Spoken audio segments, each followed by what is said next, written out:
आज हम बात करेंगे टेटनिस के बारे में। ये बहुत ही सीरियस बैक्टीरियल इन्फेक्शन है और इसका जो बैक्टीरिया है वो क्लोस्ट्रीडियम टेटानी है।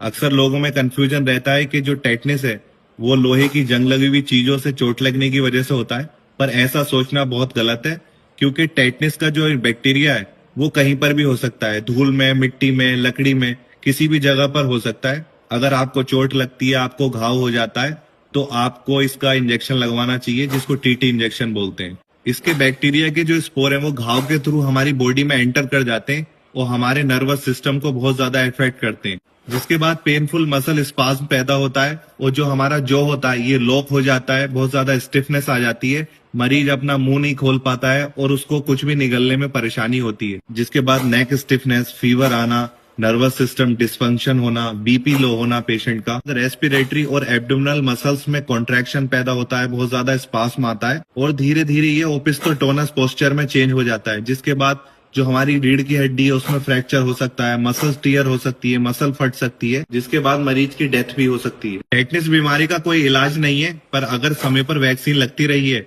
तो इसका यही इलाज है। पर एक बार अगर पेशेंट को टेटनिस हो जाए तो इसको सिम्टोमेटिकली मैनेज किया जाता है, जैसे आईवी फ्लूइड, पेन किलर और एंटीबायोटिक्स।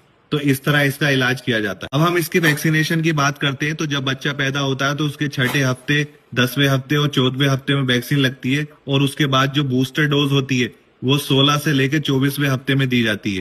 इसके बाद जब बच्चा 10 साल का हो जाता है तब एक डोज दी जाती है, फिर उसके बाद 16 साल की उम्र में एक डोज दी जाती है और उसके बाद हर 10 साल में एक बूस्टर डोज दी जाती है। तो इस तरह इसका वैक्सीनेशन किया जाता है।